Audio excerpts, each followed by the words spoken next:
আমরা দেখতেও পাচ্ছি কালকে আমিরে জামাত এবং শায়েখে চরমনায় যারা আছে সব এক হয়ে যায়নি। ছোটখাটো মলমালিল্য যা ছিল কালকে সব ধুয়ে মুছে শেষ হয়ে গেছে। আমরা চাই সবাই এক হোক,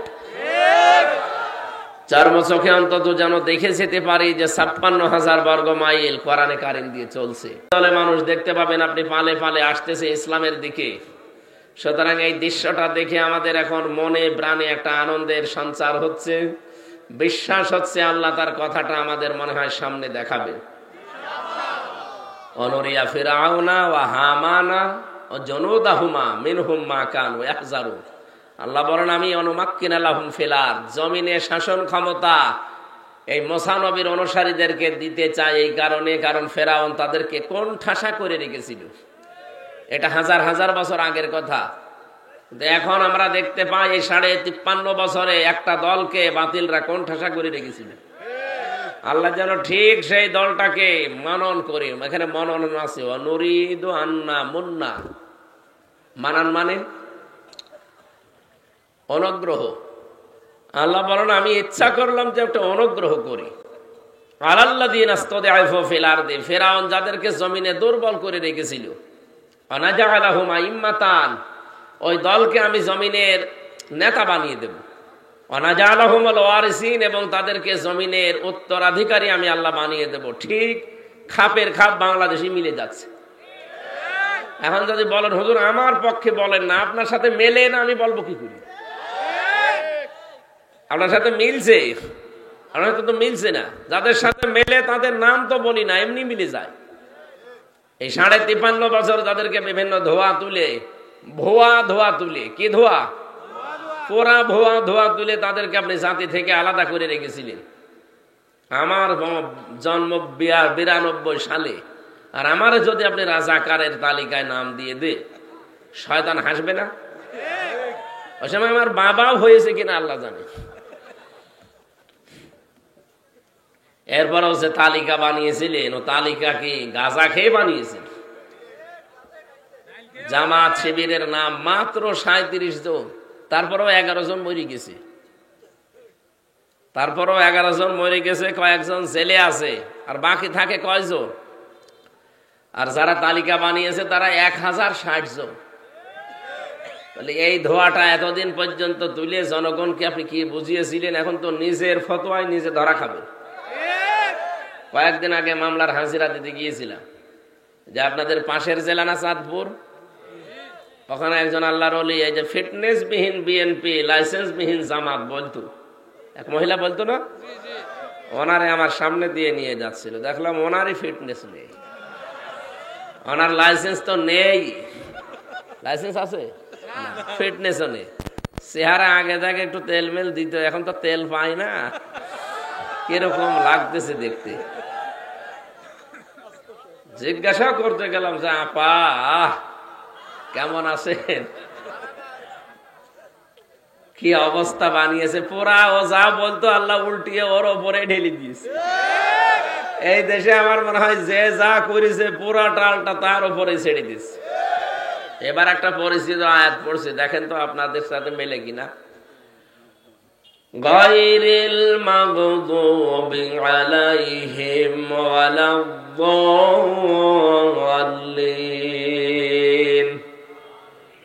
এটা শুনেছেন কোনদিন? প্রতিদিন অন্তত যদি ফরজ নামাজও পড়ে কেউ 17 বার করে পড়া লাগে। এটা কতবার? 1 মিনিট বাতাস দেন তো ভাই, কেউ 1 মিনিট দেবেন। এই জায়গায় একটু ঘেমে গেলে তো আবার এমনি জ্বর তো। 3 দিন প্রায় হয়ে গেল জ্বরে পড়ে আছে। কি সমস্যা? কি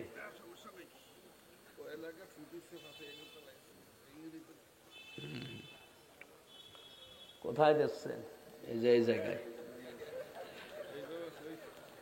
মুরব্বী মানুষ দরকার, কি আর কেউ নেই কমিটির? দেন এই জায়গায় দিন, 1 মিনিট দেওয়ার পরে বন্ধ করে দেবেন। বেশি দিলে আবার এখন এবার পড়ে যাবে। সুবহানাল্লাহ আলহামদুলিল্লাহ লা ইলাহা ইল্লাল্লাহ সুবহানাল্লাহ আলহামদুলিল্লাহ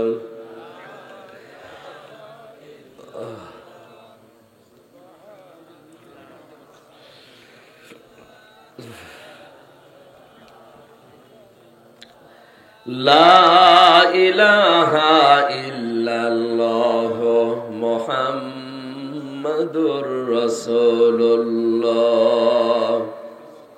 এই যে গেটে যারা দাঁড়িয়েছেন, আপনারা কি ওই দলের লোক? কি কোন কারণে ওখানে দাঁড়িয়ে আছেন বলেন তো? আপনার কি বিবেক আছে না? কত মানুষ বসে আছে দেখতে পাচ্ছেন না? এতে সুন্দর করে এই জায়গাগুলো বসা যায় না। এই এখানে দাঁড়িয়ে আছেন কোন কারণে? বসেন। আর এই স্বেচ্ছা যাবো কি করেন কি? গেট থেকে সব বের করে দেন, কাউকে দাঁড়াতে দেবেন না ওখানে, সব বলেন যে বসেন।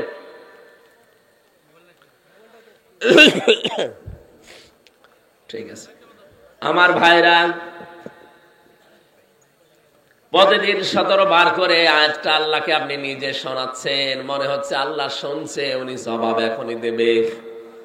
আপনি নিজে বলেন রব্বুল আলামিন তাদের পথে আমাদেরকে চালাবে না যারা মাগদুব, যারা দলিল, যারা অভিশপ্ত এবং পথভ্রষ্ট। যদিও এই দুইটা শব্দ দিয়ে আমরা ইহুদি আর খ্রিস্টানদেরকে মিন করে থাকি, কেন তাদেরকে এই বরদোয়া দেওয়া হয় বলেন তো? তাদের ইনজিলে তাওরাতে আমাদের নবী মুহাম্মদুর রাসূলুল্লাহর পরিচয় 1000 বারের উপরে পেয়েছে। তাদের প্রত্যেকটা নবী আমাদের নবীর সংবাদ দিয়ে গেছে, ইয়াতি মিন বাদি ইসমুহু আহমদ। প্রতিটি নবী এসে বলেছে আমার পর একজন নবী আসবে, তার নাম আহমদ। তার নাম কি? তার যে যে পরিচয় হবে সব তাদের তাওরাতে ইনজিলে লেখা ছিল। এটা জানার পরও ইহুদি আর খ্রিস্টান যারা সত্যটাকে সত্য জানার পরও তারা মানে নাই, হয় হিংসা করে অথবা অহংকার করে।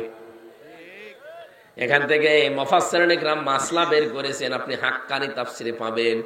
যারা সত্যকে সত্য জানার পরেও মেনে নিতে চায় না, হয় হিংসা করে অথবা অহংকার করে, তারাও এক প্রকার ইহুদি অথবা খ্রিস্টান। ওদের উপরে যেমন আল্লাহর লানত, ওরা পথভ্রষ্ট।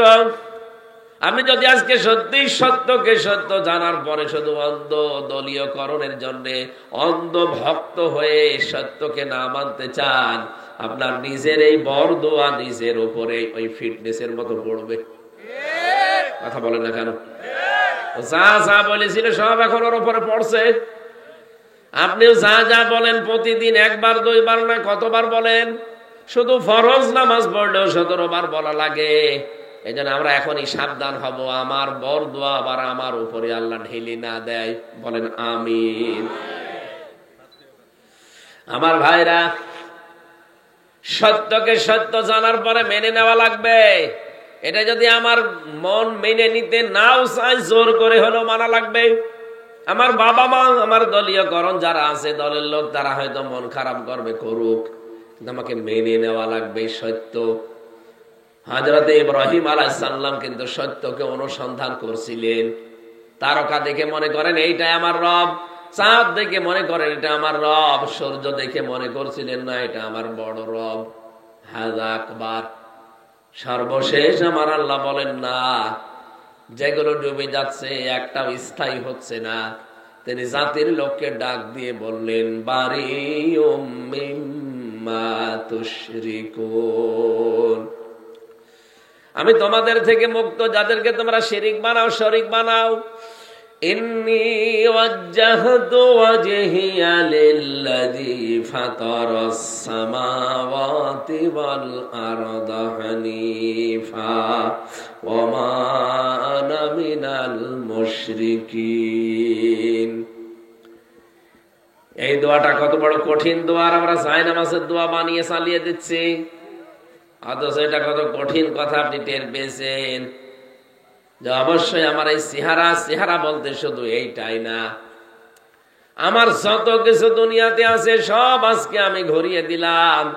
এই ইন্নী ওয়াজ্জাহতুর ভেতরে এই চেহারা যেমন আছে, আপনার ক্ষমতা আছে, আপনার ছেলে মেয়ে আছে, আপনার প্রভাব প্রতিপত্তি আছে, আপনার জমি জায়গা আছে, যা আছে সব আমি ঘোরালাম আজকে।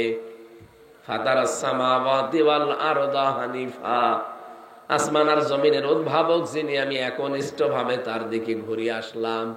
ওমা আনা মিনাল মুশরিকিন, আমি কিন্তু মুশরিক না।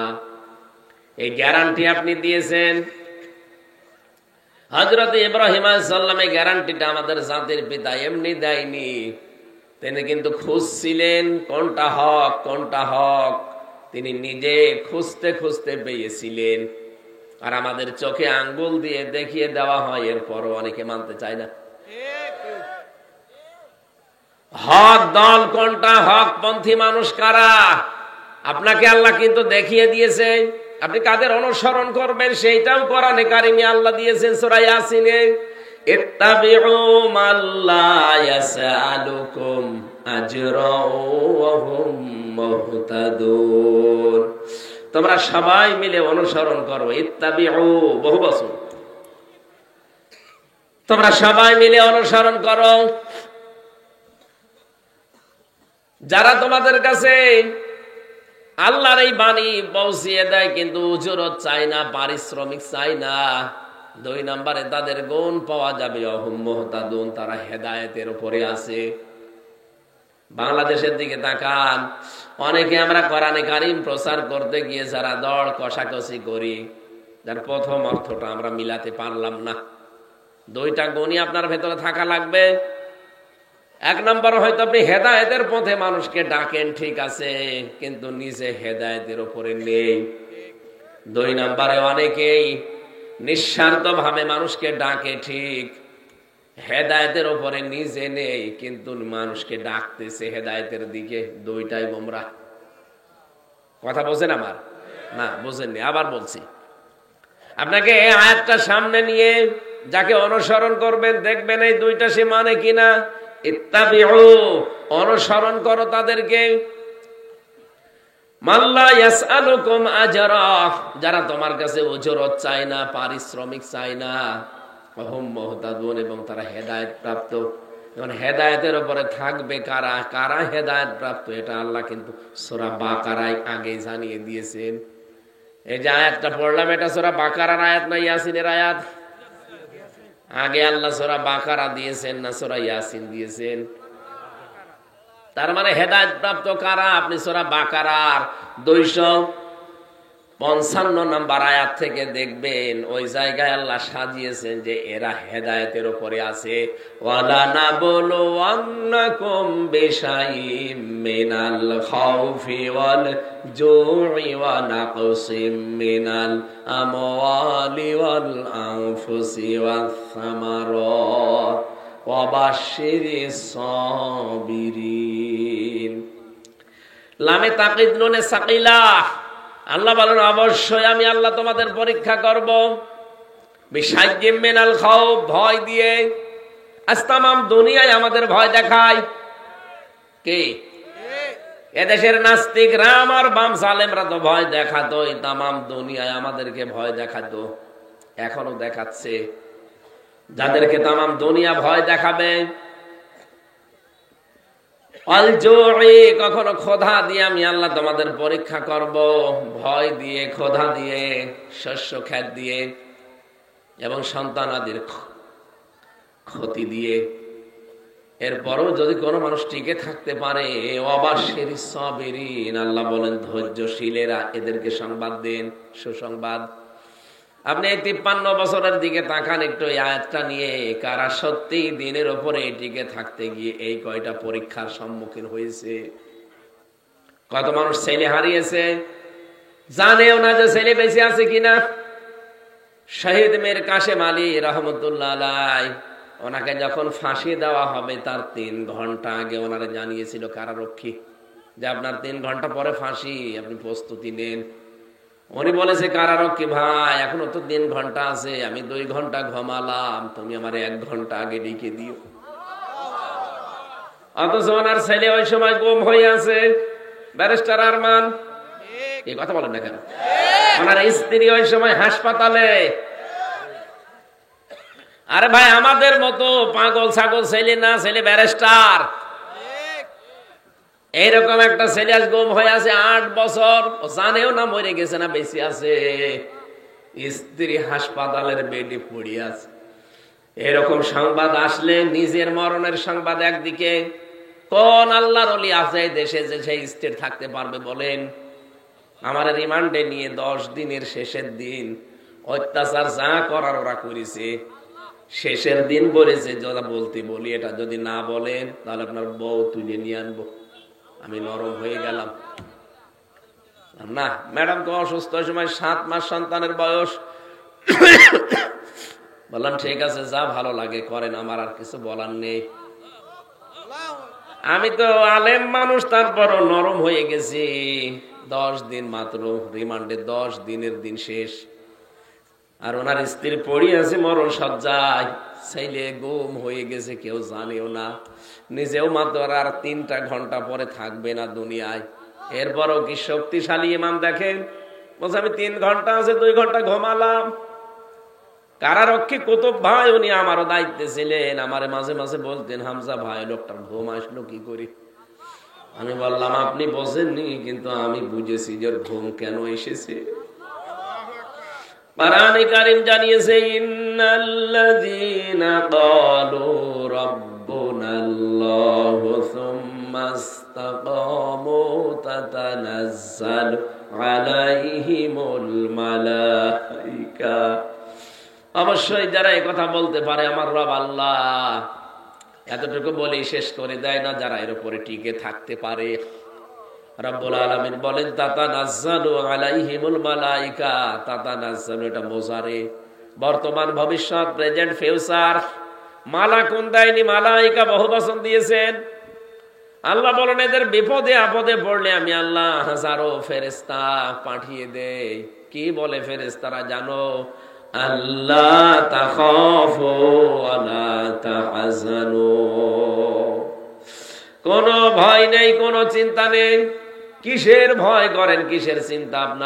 আপনার ছেলে নিয়ে চিন্তা হয় যে গুম হয়ে গেল ছেলেটা, বউ নিয়ে চিন্তা হয় যে বউ হাসপাতালে পড়ে আছে, দলীয় লোকজন নিয়ে চিন্তা হয় যে এরা অনেকে পালিয়ে বেড়াচ্ছে, অনেকে জেলে আছে, ব্যবসা প্রতিষ্ঠান নিয়ে ভয় হয় যে কি হবে এগুলোর। কোনো অসুবিধা নেই, ওই যে জান্নাত দেখা যাচ্ছে চলে যান, বাকি সবগুলোর দায়িত্ব আল্লাহ নিয়ে নিয়েছে। এটা যদি ফেরেশতারা কানের কাছে না বলতো, আমার তো বিশ্বাস জীবনেও ঘুম আসার কথা না, কারণ আমি তো নিজে ভুক্তভোগী। জেলখানায় সবচেয়ে বেশি চলে ঘুমের বড়ি, কারণ ওখানে কোনো কাজ নেই, তারপরও ঘুম আসে না। একটা মানুষ বছরের পর বছর পড়ে আছে কিন্তু ঘুম নেই, এই জন্য ঘুমের বড়ি খাওয়া লাগে। আমি কত বড়ি খেয়েছি আল্লাহ জানে, আর আমি জানি। অথচ তারপর আমার বাবা মা শ্বশুর শাশুড়ি তো ধনী মানুষ। আমার স্ত্রীকে আল্লাহ যা দিয়েছে, আমার শ্বশুর শাশুড়ি, আমার মা বাবা, আমি না থাকলে ওর কোনো অসুবিধা নেই। মেয়ে আছে ওই সময় 2টা, ওগুলো নিয়ে সে ভালোভাবে আর একটা বিয়ে করে চলতে পারতো। আমার কোনো চিন্তা নেই তাদের নিয়ে, তারপরও আমার ঘুম আসতো না। 3টা বছরে ফাঁসির কন্ডেম ছেলে কতদিন না ঘুমিয়ে কাটিয়েছি আমি জানি, আর আল্লাহ জানে। সারা রাত জাগা, 1 সেকেন্ড ঘুম আসে।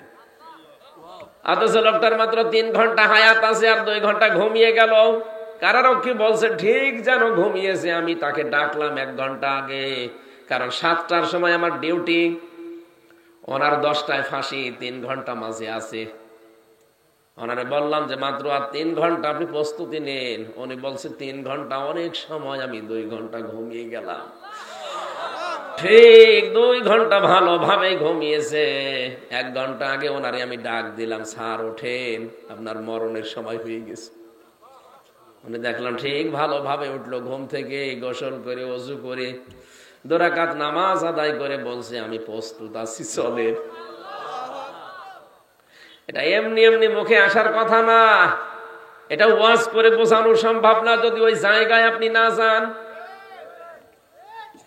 এই আয়াত যে বলছে যে আল্লাহর ফেরেশতা এসে তার কানের কাছে সুসংবাদ দেয় যে কাউকে নিয়ে আপনার চিন্তা নেই, কিসের ভয় আপনার, সবগুলোর দায়িত্ব আল্লাহ নিয়েছে।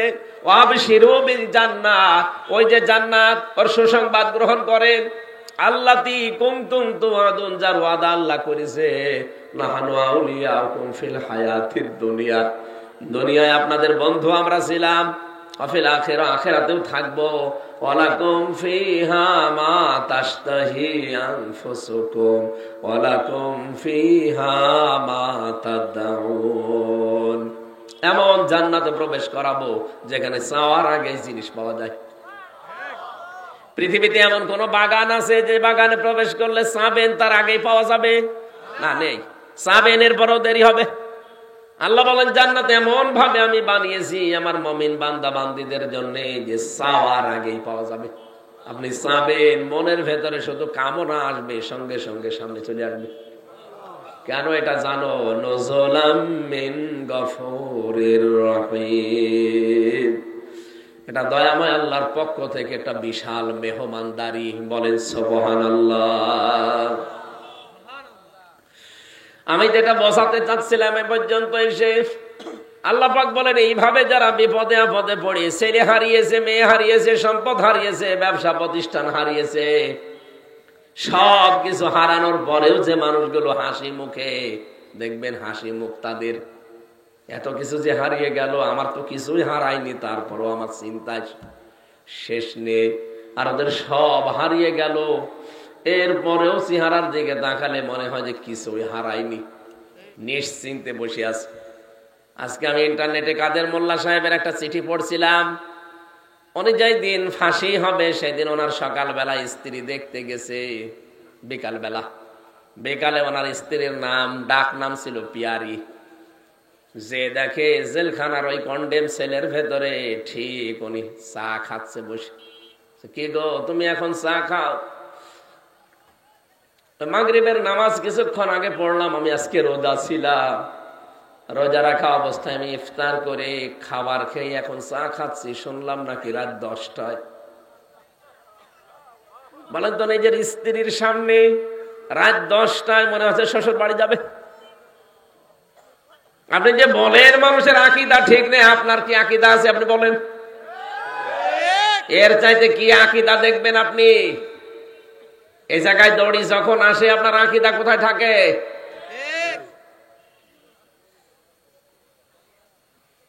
ডাক দিয়ে বলছে, পিয়ারি আমাকে মাফ করে দিও, তোমার হক হয়তো আদায় করতে পারিনি, আজকে আমি আল্লাহর সাথে দেখা করতে যাচ্ছি। সারা দিন আমি রোজা ছিলাম, আমি যে ইফতারি করে খাবার খেয়ে একটা চা খাচ্ছি, এইটাই মনে হয় আমার শেষ খাওয়া। দুনিয়ার খাবার আমার আর কপালে জুটবে না, কারণ আর মাত্র কয়েক ঘন্টা পরে আমারে ডাকবে। ওরা বিভিন্ন খাবার নিয়েছিল, যেগুলো খান বলছে না, দুনিয়ার এই খাবার আমার আর ভেতরে ঢুকবে না। মনে হচ্ছে জান্নাতের খাবার আমার আল্লাহ তার সামনে মেলে ধরেছে।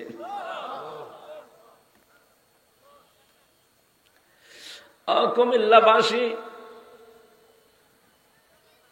আল্লাহ রাব্বুল আলামিন এমনি কাউকে শাহাদাতের মরণ দেয় না। وَلِيَعْلَمَ اللَّهُ الَّذِينَ آمَنُوا وَيَتَّخِذَ مِنكُمْ شُهَدَاءَ। সূরা আলে ইমরানের 140 নম্বর আয়াতের মাঝের অংশে আছে, আল্লাহ বলেন যাকে আমি ভালোবাসি, যার জীবন যৌবন আমার পছন্দ হয়, যার কাজ কর্ম অ্যাক্টিভিটিস যে আমার পছন্দ হয়েছে, তখন আমি তাকে সাধারণভাবে মরণ দেই না, শাহাদাতের মরণ দিয়ে ধন্য করি। কেন শাহাদাতের মরণ দেই জানো? এই যে এই লোকটা যদি এখন মারা যায়, যদি ঈমান নিয়েও মারা যায়, কবরে দিয়ে দিবেন, ঘুমিয়ে পড়বে, শেষ, আর কিছু নেই আগে পরে। কিয়ামতের দিন সিংহায় ফুৎকার দেওয়ার পরে উনি উঠবে। কিন্তু লোকটা যদি শহীদ হয়ে মরে, উনি ঘুমাবে না, কবরে যাওয়ার পরে আল্লাহ নিজে ওকে খাওয়াবে। এই জন্য শহীদদের ব্যাপারে এত কড়াকড়ি কথা আল্লাহ কোরআনে দিয়েছেন। যারা শহীদ হয় তাদেরকে মৃত বলাও যাবে না। وَلَا تَقُولُوا لِمَن يُقْتَلُ فِي سَبِيلِ اللَّهِ أَمْوَاتٌ بَلْ أَحْيَاءٌ وَلَكِنْ لَا تَشْعُرُونَ। রব্বুল আলামিন সূরা বাকারার ভেতরে জানিয়েছেন, যারা শহীদ হয় তাদেরকে মৃত বলবা না, যে মরে গেছে না, এরা মরে না, এরা জিন্দা, তোমরা বোঝো না। তাই মানুষ যেহেতু মুখ দিয়ে কথা বলে, এই জন্য আল্লাহ মুখের উপরে নোটিশ দিয়েছেন।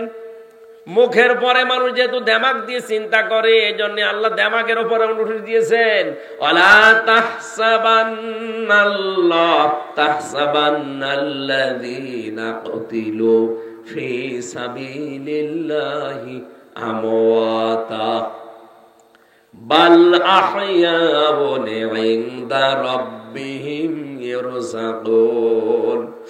সূরা আলে ইমরানের 169 নম্বর আয়াতে আছে, ধারণাও করবা না যে আমি আল্লাহর জন্য যারা জীবন দেয় ওরা মরে গেছে, ধারণাও করবা না। বলা তো যাবেই না মুখ দিয়ে, ধারণাও করবা না। কারণ কি? কারণ তারা জীবিত এবং তারা আমি আল্লাহর কাছে রিজিক পাই। কুমিল্লাবাসী বলেন তো, ঘুমিয়ে থাকলে খাওয়া লাগে? কথা বলেন না কেন? ঘুমাবে তো এই লোকটা যে ঈমান নিয়ে মরে গেছে, ঘুমিয়ে পড়বে। ফেরেশতারা বলবে নাও ঘুমিয়ে যাও। দোলা ভাই যেভাবে আপা নিয়ে ঘুমায় ওইভাবে ঘুমিয়ে যাও, কিয়ামতের দিন একবারে উঠবা, এই শেষ, ওনার আর কিছু নেই। কিন্তু শহীদ হয়ে যে মানুষ মরবে ওদেরকে আল্লাহ বলেন ঘুমাবে না, ওরা জীবিত। আর জীবিত থাকলে, জেগে থাকলে খাওয়া লাগে। এই জন্য আল্লাহ নিজে তাদেরকে খাওয়ান। দুনিয়ার খাবার দিলে শহীদদের অসম্মান হবে, আল্লাহ নিজে জান্নাতের খাবার কিয়ামত পর্যন্ত খাওয়ান। শহীদের যে খাবার খেলে মানুষের যে কি তৈরি হয়, রক্ত। কি মানুষ খাবার খেলে কয়েকটা জিনিস ভেতরে তৈরি হয়। এক নম্বরে খাবার খেলে পিত্ত রস তৈরি হয়। খাবারের নির্যাস দিয়ে আমরা কিন্তু যে নির্যাসটা বের করি খাবার থেকে, চুষে চুষে ওটা দিয়ে আল্লাহ নির্যাস বানায়, পিত্ত রস। ওটা এত দামি, পারায় কারিমে বিজ্ঞান প্রমাণ করেছে। এর ভেতরে যে খাবার যতক্ষণ থাকবে ওই পিত্ত রস ওই নালী দিয়ে, ওই নাড়ি দিয়ে আস্তে আস্তে ফোঁটা ফোঁটা পড়তে থাকবে। যতক্ষণ খাবার পেটে আছে পড়বে, ওটা হজম হবে।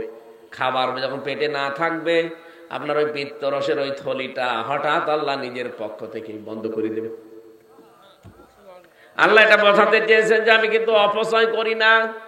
এটা যেহেতু দামি জিনিস, আমি অপচয় করি না। আমি শুধু ফতোয়া দিয়ে শেষ করে দেইনি, আমি দেখিয়েছি যে আমি অপচয় করি না।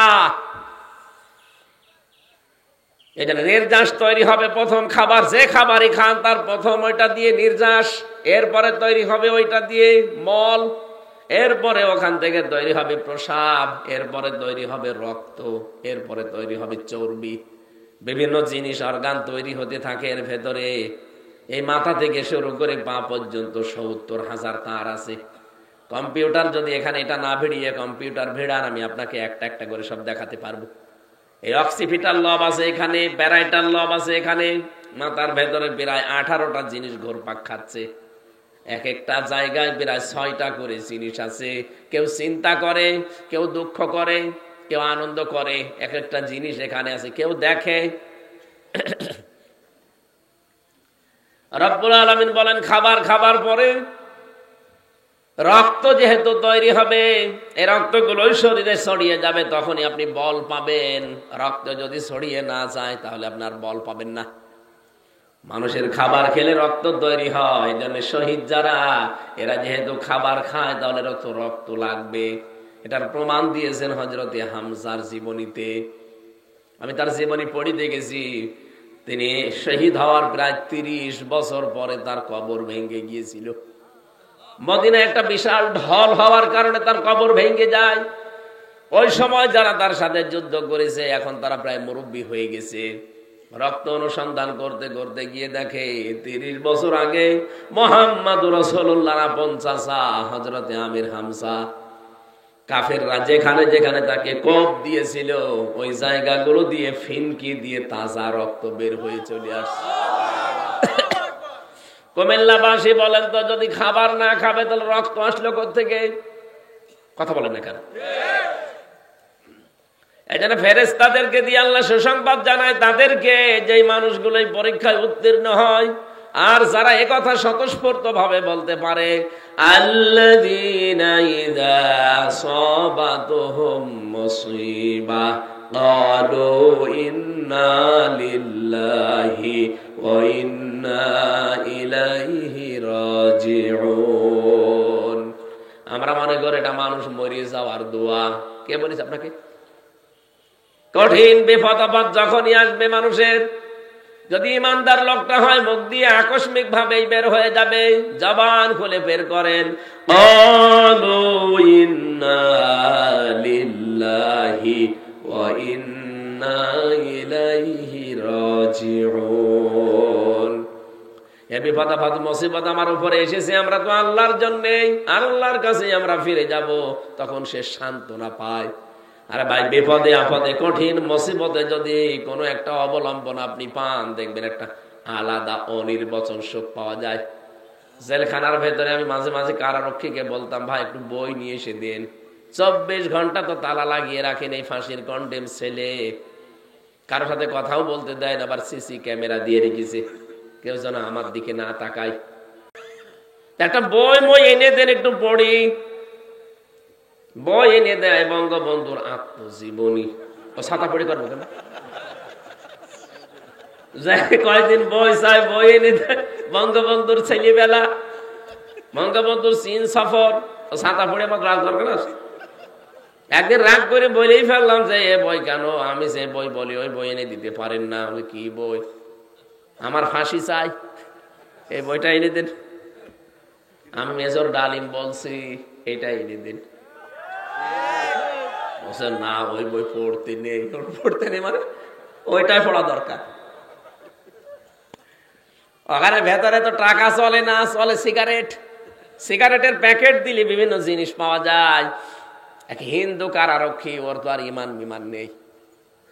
ওর নাম ছিল সুব্রত বালা। এরপরে আরো কয়েকটা হিন্দু আমার দায়িত্বে ছিল, দেবদুলাল, অসিত কুমার, আরো নাম আমার মনে। 3 বছর একাধারে খালি হিন্দুই পেতাম, তো এই কারণে মনে আছে নামগুলো।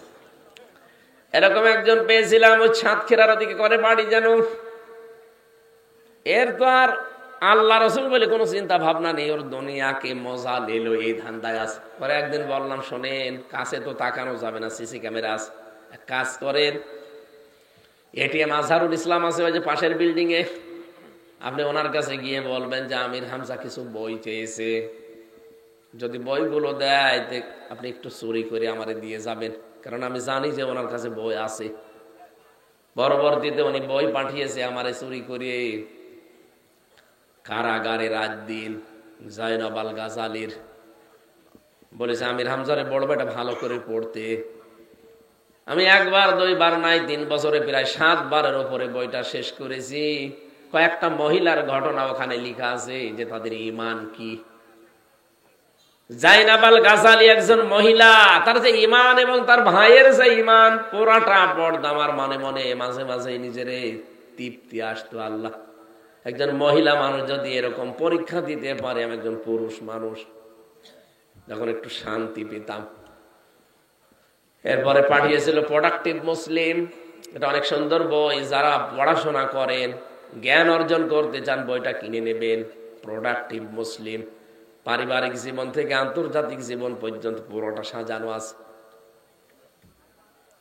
এটা একটা তৃপ্তি পেতাম বইগুলো পড়লে। আল্লাহ পাক বলেন, এই যে ঈমান যাদের আছে এদেরকে পরীক্ষা করলে এই মানুষগুলো তৃপ্তি পায়। তৃপ্তির সারে তখন বলে, আমরা তো আল্লাহর জন্য, যারে যা হয়ে যায় যাক, আমরা তো আল্লাহর জন্য আল্লাহর কাছেই ফিরে যাব। উলাইকা আলাইহিম সালাওয়াতুম মির রাব্বিহিম ওয়া রাহমা ওয়া উলাইকা হুমুল মুহতাদুন। বলেন আল্লাহু আকবার।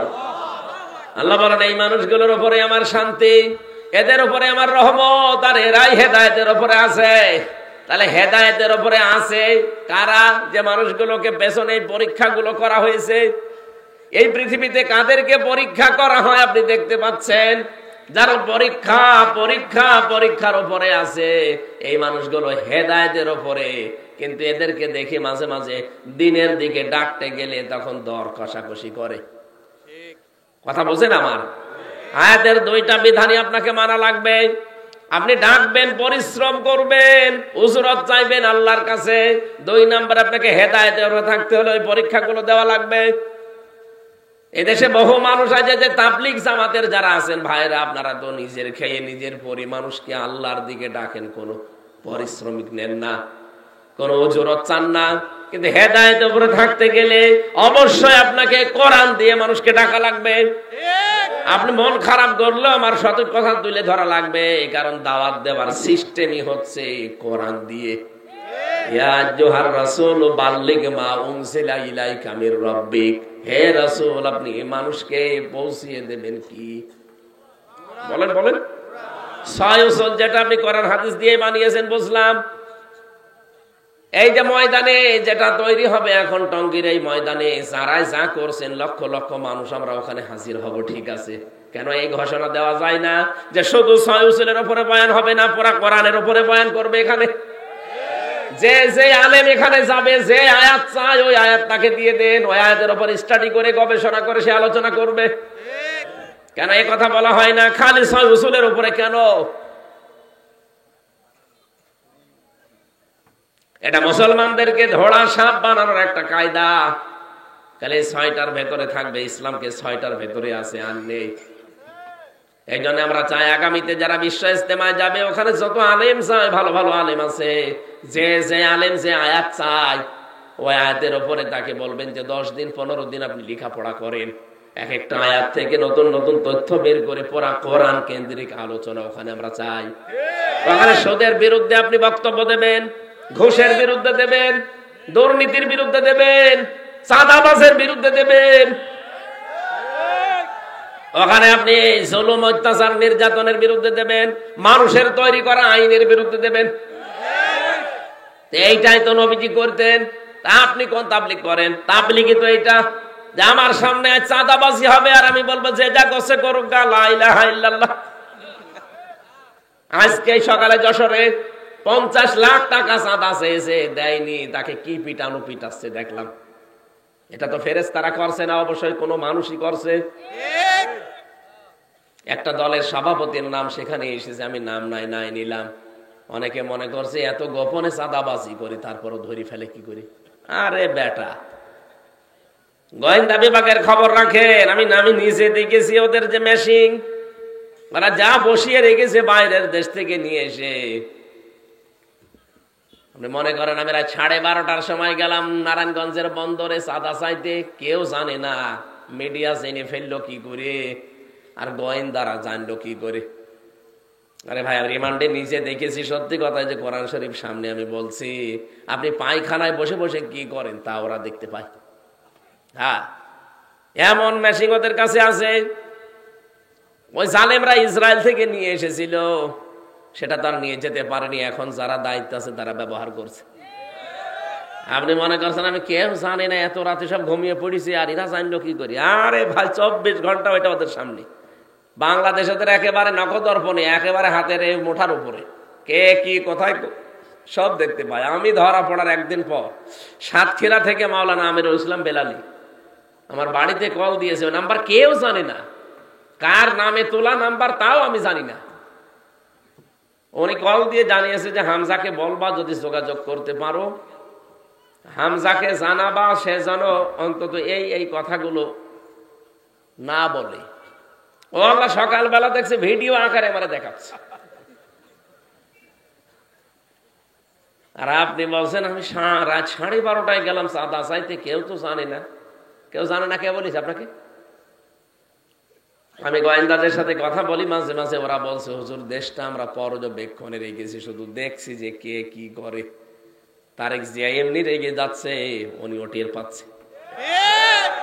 উনি বলছে না, কালকেও বক্তব্য দিয়েছে তারেক জিয়া যে আপনারা থামেন, ক্ষমতায় কি আমরা চলে এসেছি, এখনই আপনি আরম্ভ করেছেন, একটু থামেন না কেন?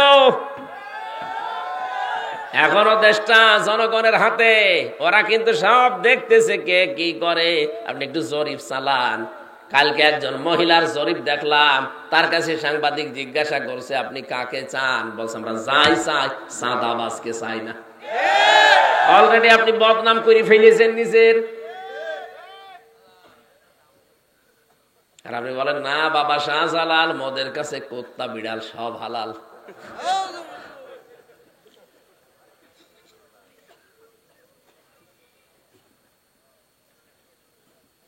কুমিল্লাবাসী যে কথাটা তুলেছিলাম বলার জন্যে, কোরআনে কারিমের আজকের এই ময়দান থেকে এমন এমন মেসেজ আজকে কোরআন থেকে ওই 14টা কর্মসূচি এমন ভাবে আমরা তুলে ধরতে চাই, যারা দায়িত্বে আছে ওরা যেন শোনে। আর একটা সুন্দর কল্যাণময় রাষ্ট্র যদি কেউ গঠন করতে চায়, এখান থেকে যেন তারা থিওরি নেয়। কারণ এই থিওরি গুলো আমার বানানো না, আল্লাহ নিজে বানিয়েছেন, তাও 27 বছর নবীকে তার গবেষণাগারে বসিয়ে নিজে শিখিয়েছেন। এখানে সরাসরি শিক্ষককে, ছাত্রকে, নবী মুহাম্মদ রাসূলুল্লাহ সময় লেগেছে 2 দিন 5 দিন না, পিএইচডি করতে, গবেষণা করতে, আমরা দেখি এমফিল করতে সব মিলে মাত্র 5 থেকে 7 বছর লাগে। 2 বছর এমফিলে, 5 বছর পিএইচডি, 7 বছরে একটা বিষয়ের উপরে পুরা নখদর্পণ এসে যায়। অথচ আল্লাহ বলেন আমি 27 বছর নিজে শিক্ষক হয়ে আমার নবীকে শিখিয়েছি। একটা রাষ্ট্র যদি কল্যাণময় করতে হয় এগুলো মাস্ট বি লাগবেই। আমরা সেই কোরআন থেকে কথা বলতে চাচ্ছি, চলে যাবেন নাকি? ইন্না হাদাল কুরআনা ইয়াহদি লিল্লাতি হিয়া আকওয়াম। আল্লাহ পাক বলেন অবশ্যই এই কোরআন একটা সঠিক এবং সুন্দর মজবুত হেদায়েতের পথ তোমাদেরকে নির্দেশনা দেয়। আয়ুবাশশিরুল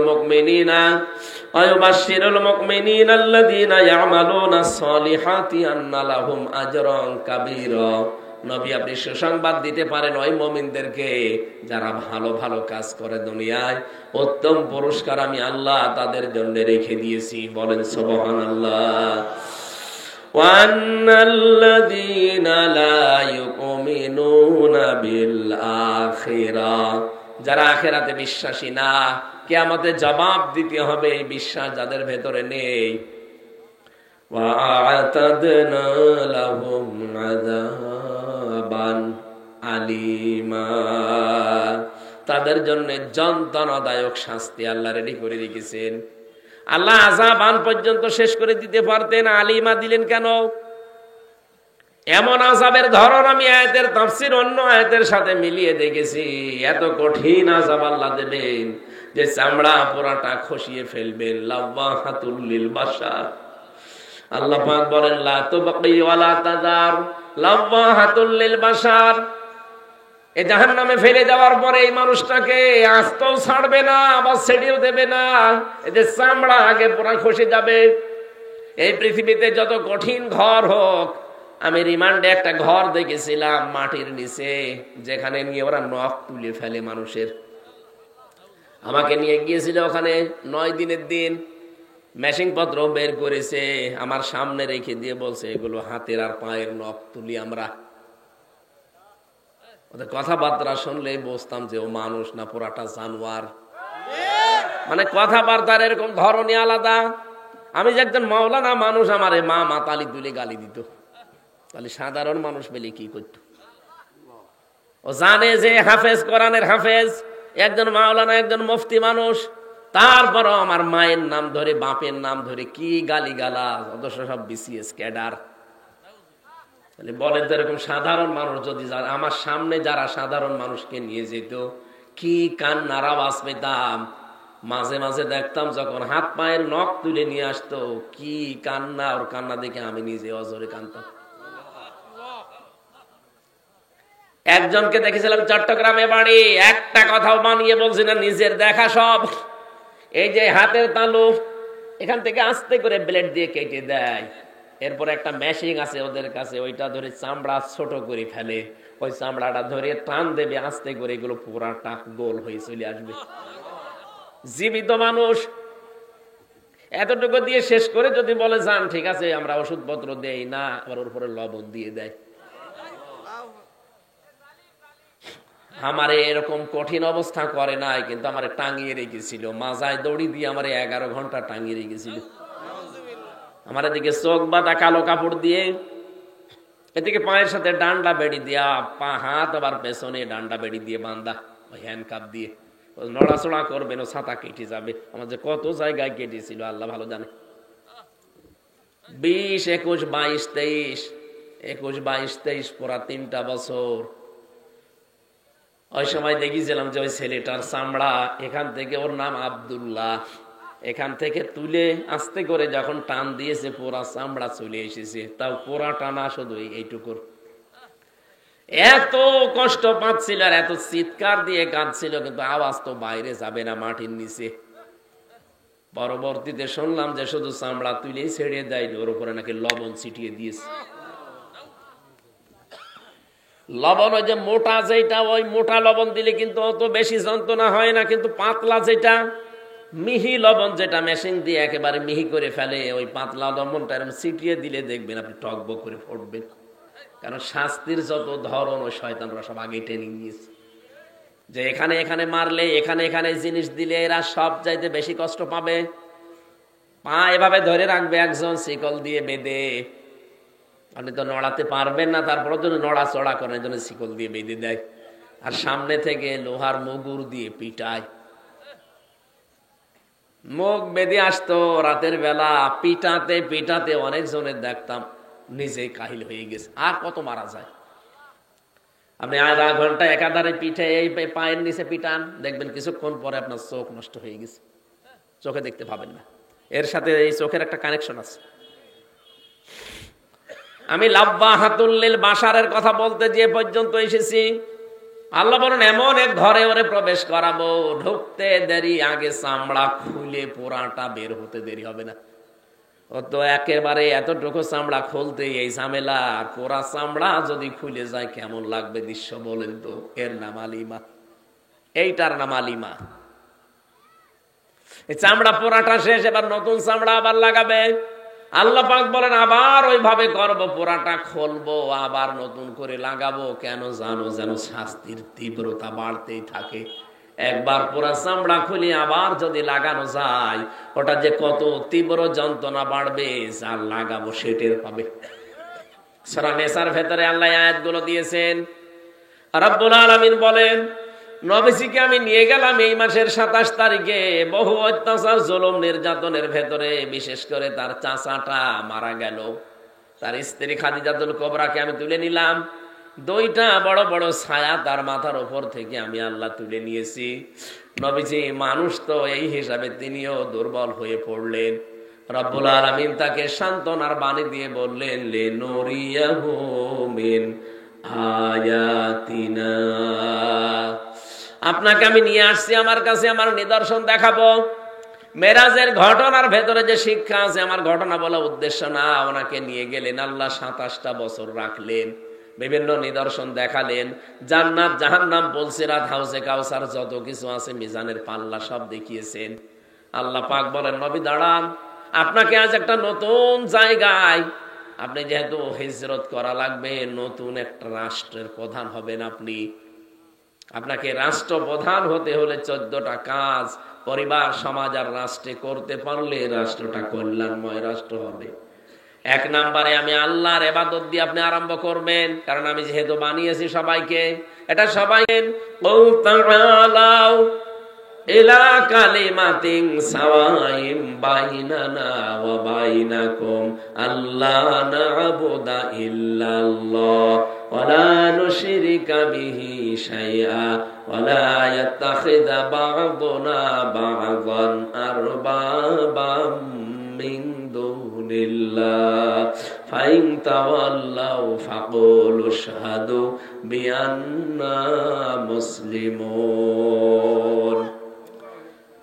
সূরা আলে ইমরানের 64 নাম্বার আয়াতের ভেতরে আছে, রব্বুল আলামিন বলেন আপনি ডাক দেবেন ইহুদি, খ্রিস্টান, মুশরিক যারা আছে, যারা কিতাব পেয়েছে আসমানি, তাদেরকে আপনি ডাক দিয়ে বলেন, আসো আল্লাহর বান্দারা, আমরা 3টা কথার উপরে একমত হই। 1 নম্বরে আমরা আজকে থেকে আল্লাহ বাদে আর কারো ইবাদত করব না। ইহুদিদের দিকে তাকান, তারা আল্লাহ একজন আছে এই কথা বিশ্বাস করে। খ্রিস্টানদের দিকে তাকান, তারা আল্লাহ একজন আছে এই কথা বিশ্বাস করে।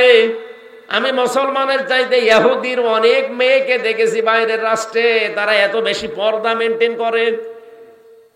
বাইরের দেশগুলোতে যখন যায়, সিঙ্গাপুর, মালয়েশিয়া, থাইল্যান্ড, এই সমস্ত জায়গায় যারা ইহুদি আছে, বিশেষ করে ইহুদিদের আমি দেখেছি তাদের বউ খাস পর্দা করে, এমনকি হাত মোজা, পা মোজা পরা, সামনে আবার ওই যে দেওয়া, জিলবাব দেওয়া, 3-4টা ছেলে মেয়ে চারপাশে, এত পর্দা মেনটেন করে। লোকটা ওর পাশে যে স্বামী বসে আছে, স্বামীর এত বড় বড় দাড়ি, মাথায় পাগড়ি বাঁধা, এত বড় জুব্বা গায়ে আমার মতো, দেখলে মনে হবে একেবারে কোনো আলেম হবে, অথচ ইহুদি। আল্লাহ একজন আছে, ওরাও বিশ্বাস করে, কারণ ওরা ইসলামী, ওদের উপরে যে তাওরাত নাজিল হয়েছে ওইটা ওরা বিশ্বাস করে। পরবর্তীতে ওই যে পরিবর্তন হয়েছে এইটা ওরা মানতে চায় না, বলে না যা হয়েছে এইটাই। অথচ ওর ভেতরে ওরা নিজেদের মন মতো করে সাজিয়ে নিয়েছে। ইনজিলের ভেতরে ওরা সাজিয়েছে নিজের মন মতো করে। কোরআনটা সাজাতে পারে না, এই কারণের দায়িত্ব সরাসরি নিয়েছে কে? আল্লাহ। রাব্বুল আলামিন বলেন, ওদেরকে ডাক দিয়ে বলেন যে আল্লাহ বাদে কারো ইবাদত করা যাবে না, আমরা আল্লাহর সাথে কাউকে শরীক করব না, আল্লাহ বাদে আমরা কাউকে একে অপরকে রব বলে মানব না। যদি এই তিনটা বিষয়ের উপর একমত হতে পারেন তাহলে সাথে নিয়ে কাজ করবেন। যদি এর উপরও তারা মুখ ফিরিয়ে চলে যায় যে না আপনাকে মানি না, ফাইন তাওয়াল্লাউ ফাকুলু শাহাদু বিআন্না মুসলিমুন, তাহলে আপনি ঘোষণা দেন যে না আমি মুসলমান, তোমাদের সাথে আমিও আর নেই। ডক্টর মোহাম্মদ ইউনূস দায়িত্বে যেহেতু আছেন, আমরা একজন মুসলমান, কি এই দেশে 18 কোটি মানুষ, আমরা 96% আমরা মুসলিম, বাকি অন্যান্য জাতি আছে মাত্র 4%। সবাইকে আপনি আহ্বান জানান যে মেরাজে এই মাসে, এই সবে মেরাজ, এটা এই মাসে রজব মাস, বিশ্ব নবীকে আল্লাহ 14টা জিনিস শিখিয়েছিলেন। তার প্রথমে আমার আল্লাহর একাত্মবাদ, দাসত্ব। ওয়াকাদা রাব্বুকা আল্লা তা'বুদু ইল্লা ইয়্যাহু ওয়া বিল ওয়ালিদাইনি ইহসানা। রব্বুল আলামিন বলেন, নবী আমি ফয়সালা দিয়ে দিলাম, আমি সিদ্ধান্ত নিয়ে নিয়েছি, আমি রায় দিয়েছি। কজা মানে রায় দেওয়া, আমি সিদ্ধান্ত নিয়ে ফেলেছি, রায় দিয়েছি। তা আমি আল্লাহ ছাড়া কারো দাসত্ব করা যাবে না, ইবাদত করা যাবে না, এটা সবাইকে জানিয়ে দেবেন দেশেছে। অবিল ওয়ালিদাইনি ইহসানা, পিতামাতা যাদের আছে তাদের সাথে ভালো ব্যবহার করা লাগবে। ও বাংলার মুসলমানেরা, আল্লাহর আইন মানা এখানে আয়াত অনুযায়ী ফরজ। আল্লাহর আইন মানা কি বলেন তো? আরো জোরে আরেকবার বলেন। মা বাবার আইন মানা কি? না না, মাঝখানে ওয়া আছে খেলা করার জন্য। আপনি আলেম, একজন আলেম আপনি, না না কোরআন সব বুঝে পড়া লাগবে। সাধারণ মানুষ বললে নাই মেনে নিতাম, আপনি আলেম না, আরো চিন্তা ভাবনা করে পড়বেন। এইটা দেখেন তো 23 নাম্বার আয়াত সূরা বনী ইসরাইলের, ওয়াবিল ওয়ালিদাইনি ইহসানা। আল্লাহর আইন মানার আগে আপনি ওয়া পাবেন না, আল্লাহর আইন মানতে হবে কোনো প্রশ্ন ছাড়া। কিন্তু মা বাবার আইন মানা ফরজ না, মা বাবার সেবা করা ফরজ। কথা বুঝতেছে? মা বাবার সেবা করা কি? মা বাবার আইন মানা। পৃথিবীতে শুধু একজনের আইন মানা ফরজ, আলালাহুল খালক ওয়াল আমর। সূরা আরাফের 54 নাম্বার আয়াতের মাঝের অংশে আছে, আল্লাহ বলেন সৃষ্টি আমার, আইনও চলবে আমার। ইনিল হুকমু ইল্লা লিল্লাহ। সূরা ইউসুফের 40 নাম্বার আয়াতের মাঝের অংশে আছে, আইন চলবে শুধুমাত্র কার? এই জন্য আইন আল্লাহর মানা ফরজ, মা বাবার আইন মানা ফরজ না, তাদের সেবা করা ফরজ। এখান থেকে কি মাসলা পেলেন আপনি? পৃথিবীতে আল্লাহর পরে আমরা জানি যে মা বাবার স্থান, সেই মা বাবার আইন মানায় যদি ফরজ না হয়, কোন মহারতি আছে যার আইন মানা লাগবে? এই জন্য আল্লাহর আইন বাদ দিয়ে পৃথিবীতে যারা অন্য কারো আইন প্রতিষ্ঠা করতে চান, আপনি আল্লাহর সাথে শিরিক করছেন। আমরা তো এই কথার বিপক্ষে, আপনার সাথে মিল নেই আমার এই কারণে। আপনি মানুষের তৈরি করা আইন প্রতিষ্ঠা করতে চান, আর আমি প্রতিষ্ঠা করতে চাই আল্লাহর আইন। পৃথিবীর যত নবীকে আল্লাহ পাঠিয়েছেন, মাত্র 2 জন নবী বাদ দিয়ে আল্লাহর এই আইনের পক্ষে কথা বলার কারণে প্রত্যেকটা নবীকে লাঞ্ছিত হতে হয়েছে। এমনকি দেশ ছাড়া লেগেছে, করাত দিয়ে অনেকে চিরে ফেলেছে। কথা বলছে না কেন? আজ যদি কেউ আল্লাহর আইনের পক্ষে কথা বলে, তারও জীবনে এরকম নবীদের মতো কিছু নেমে আসতে পারে না? পারে না। এই জন্য আমাদের উচিত হবে এখন থেকে, যেহেতু এই দেশটাকে আমরা সুন্দর করে কল্যাণময় রাষ্ট্র হিসাবে গঠন করতে চাই, মাস্ট বি আমাদের অবশ্যই এই কাজ হবে যে আমরা আল্লাহর আইনের পক্ষে কাজ করব। আল্লাহর আইনের পক্ষে যেতে গেলে যদি ওটা আমার দোলা ভাই হয় হোক, যদি দোলা ভাই না হয় না হোক, কারণ আমি চাই আল্লাহর আইন দেশে কায়েম হোক। যারা আল্লাহর আইনের বিপক্ষে আছে, ওরা যদি আমার বাবাও হয়, ও বাবাকেও আমি মানি না। সিদ্দিক আকবর আবু বকর সিদ্দিক রাদিয়াল্লাহু তাআলা আনহু বদরের যুদ্ধ থেকে বাড়িতে আসলেন, দেখলেন ছেলে এসেছে। হযরত আবু বকরের ছেলে ডাক দিয়ে বলেন, বাবা আমি কিন্তু যুদ্ধে তোমাকে আমি 3 বার পেয়েছিলাম, তোমার কল্লা কেটে ফেলতাম, কিন্তু আমি করি নাই, তুমি আমার বাবা, এই জন্যে। হযরত আবু বকর বলে, সন্তান তুমি ছিলে আবু সেহেলের দলে আর আমি ছিলাম মুহাম্মদের দলে, তুমি আমাকে 3 বার পাওয়ার পরও আমাকে কিচ্ছু বললে না বাবা বলে। সাফ করে কথা শোনো, ওই ময়দানে যদি আমি তোমাকে একবারও পেতাম, একবারই কল্লা উড়িয়ে দিতাম। এইরকম সময় আমার মনে হয় সামনে কোরআনের জন্য আসতে পারে। এক কথা বলছেন, কারণ আল্লাহ ছাড়া আমরা কারো আইন মানি না।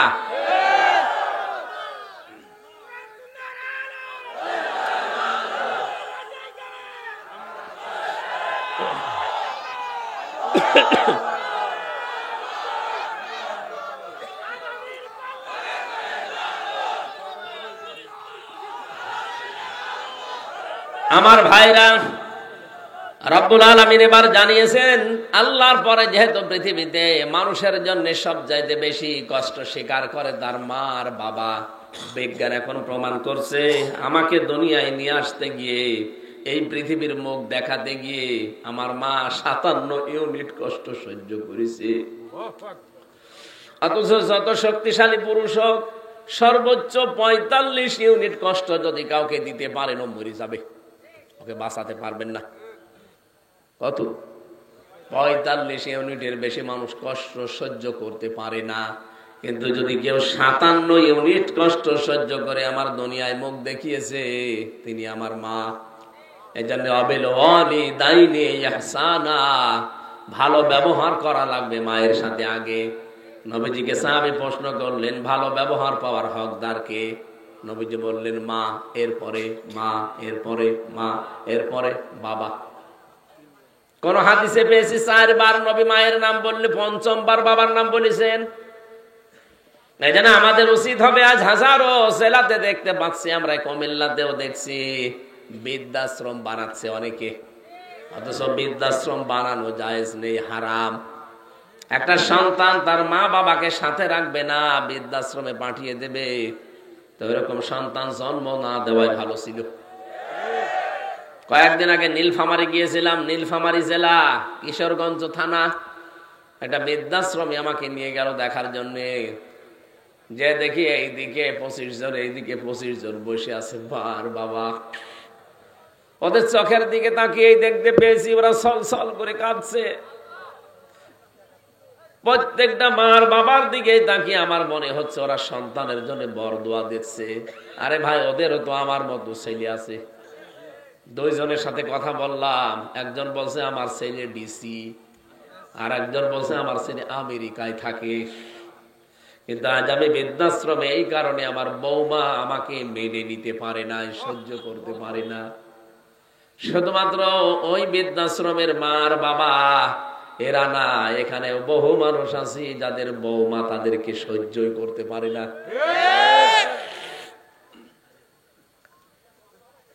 একবার রাঙ্গামাটি জেলায় ছিলাম, এই জেলে যাওয়ার আগে 19 সালের দিকে।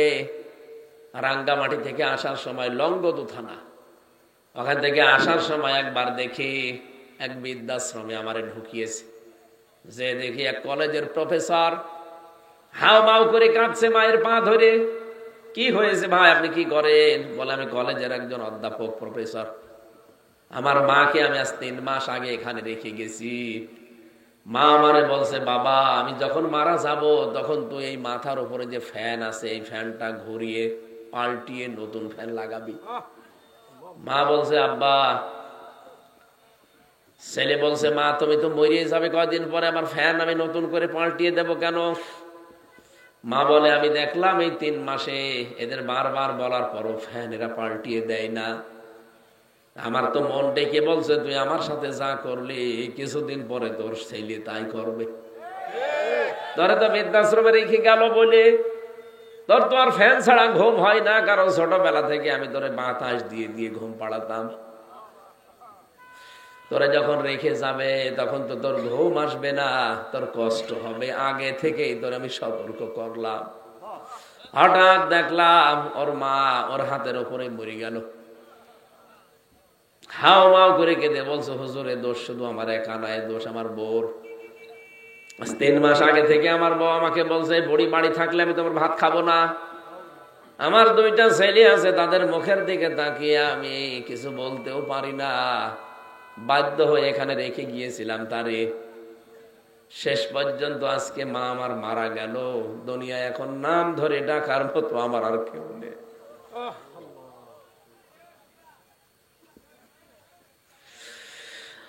কুমিল্লাবাসী, আমার তো মনে হয় শুধু কলেজের অধ্যাপক না, এখানে আমরা হাজারো সন্তান বসে আছি যাদের কাছে মা বাবা ঠিক ওই রকমই। কথা বলেন, 5টা ছেলে, অথচ এক ছেলের বাড়িতেও খাবার হয় না, আলাদা করে রান্না করে লাগায় বুড়ির। অথচ এই 5টা ছেলেকে ওই বুড়ির পেটের ভেতরে রাখার জন্য আমার আল্লাহ কিন্তু ভাগ ভাগ করে দেয়নি। 5টাকে সে একা পেটে নিয়েছে। 5টা ছেলে মিলে একটা মাকে রাখতে পারে না।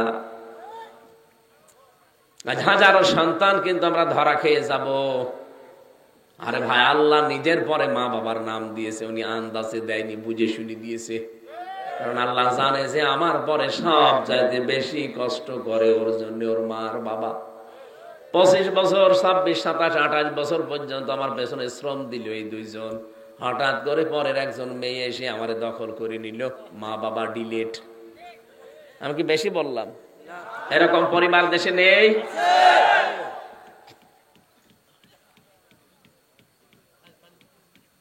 কি উপর থেকে কি পানি পড়ছে নাকি? কোরআন শরীফ ভিজে যাবে। এটা সরান সরান সরান। ওরে আল্লাহ রে, কি জোরে পড়ে। মনে হচ্ছে বৃষ্টি হচ্ছে। 1 ঘন্টা 20 মিনিট হয়ে গেছে। আমরা কি শেষ করে দেব? আরে ভাই, আমি তো অসুস্থ, এইভাবে হয় না। আমরা এমনি পয়েন্ট গুলো বলে, আমি আর তাফসীর করতে পারছি না। 2-3 নম্বরে আছে নিকট আত্মীয় স্বজনের হক আদায় করা লাগবে। 4 নম্বরে এতিম মিসকিন যারা, এদের যে হক গুলো আছে এটা আদায় করা লাগবে। এটা সব রাষ্ট্রের ব্যাপার। রাষ্ট্রে যতদিন ইসলাম কায়েম না হয় ততদিন আমাদের ব্যাপার। 5 নম্বরে অপচয় করা যাবে না। 6 নম্বরে মধ্যম পন্থা অবলম্বন করা লাগবে। 7 নম্বরে সন্তান হত্যা করা যাবে না। 8 নম্বরে জেনা ব্যভিচারের ধারে কাছে যাওয়া যাবে না। 9 নম্বরে অন্যায় ভাবে মানুষ হত্যা করা যাবে না, যেটা এই 24 সালে বেশি হয়ে গেল। 10 নম্বরে এতিমের হক আদায় করা লাগবে। 11 নম্বরে ওজন ঠিক মতো দেওয়া লাগবে। 12 নম্বরে যে বিষয়ে জ্ঞান নেই কথা বলা যাবে না। বাংলাদেশে এইটা বেশি বলে। এই যে মির্জা ফখরুল সাহেব বললেন যে কোরআনে রাজনীতি নেই, আপনি জানেন কোরআনে রাজনীতি আছে কিনা? 918 জায়গায় রাজনীতি করা লাগবে কোরআন দিয়ে কথা আছে। আপনি তো কোরআন শরীফের সূরা ফাতিহা ঠিক মতো পড়তে পারবেন না, তা আপনি এই ফতোয়া দেন কেন? যেটা জানেন না মুখ খুলবেন না। যদি মেরাজের এই 14টা শিক্ষা আছে, 12 নম্বর শিক্ষাটা বাংলাদেশে একেবারে রাষ্ট্রীয় ভাবে কায়েম হবে। যে বিষয়ে জানে না সে মুখ খুলবে না, কথা বলবে না। মুখ খুললে কথা বললে তার খবর। 13 নম্বরে দাম্ভিকতা পরিহার করা লাগবে। 14 নম্বরে জিজ্ঞাসাবাদ করা হবে নাক, কান আর অন্তঃকরণকে। এই জন্য কথা বলার আগে চিন্তা ভাবনা করবেন, কিয়ামতে কিন্তু প্রত্যেকটা জিনিস জিজ্ঞাসিত হবে। আপনারা যারা লেখাপড়ায় অভ্যস্ত, আমি জেলখানায় বসে বসে অনেক কষ্ট করে কয়েকটা বইয়ের লিখেছিলাম, পারিবারিক জীবনে যে দাম্পত্য কলহ এবং তার সমাধান কি। আমরা নিজেরাও এর ভুক্তভোগী। এই জন্য বাস্তবতার নিরিখে লিখেছি। ওখানে দেখলাম 100 জনের প্রায় 60 জন জেল খাটতেছে পারিবারিক জীবনের কারণে। এই গাড়িতে বইটা আছে, যাওয়ার সময় বাড়িতে নিয়ে যাবেন, মসজিদের পশ্চিমে। ওখান থেকে নিয়ে যাওয়ার সময় নিজের মেয়েকে পড়াবেন, বউকে পড়াবেন।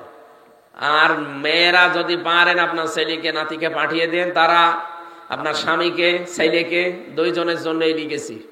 অনেকগুলো 8টা বই আছে, যে কয়টা পারেন নিয়ে যান। আল্লাহুম্মা আমিন। লা ইলাহা ইল্লা আনতা সুবহানাকা ইন্নী কুনতু মিনাজ জালিমিন। আল্লাহ তাআলা অসুস্থ শরীর নিয়ে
আমাদেরকে তুমি শেফায়ে কামেলা আজেলা দাও।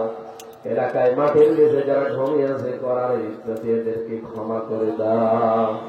আগামীর দেশটা তুমি কোরআনের হাতে তুলে দিও আল্লাহ রাব্বুল আলামিন। কত আলেম এখানে বসে আছে, এই আলেমদেরকে তুমি হযরত উসমানের মতো বানিয়ে দাও। মুরব্বীদেরকে আবু বকরের মতো কবুল করো। মা বোনদেরকে তুমি ফাতেমাতুজ জাহরার মতো বানিয়ে দাও। আগামীতে অনুষ্ঠানটা কোরআনের জন্য আরো বড় আকারে কবুল করে নিও। আমার সফর উদ্দিন চাচার মাধ্যমে মাহফিলটা নেওয়া, আল্লাহ আমার চাচার মা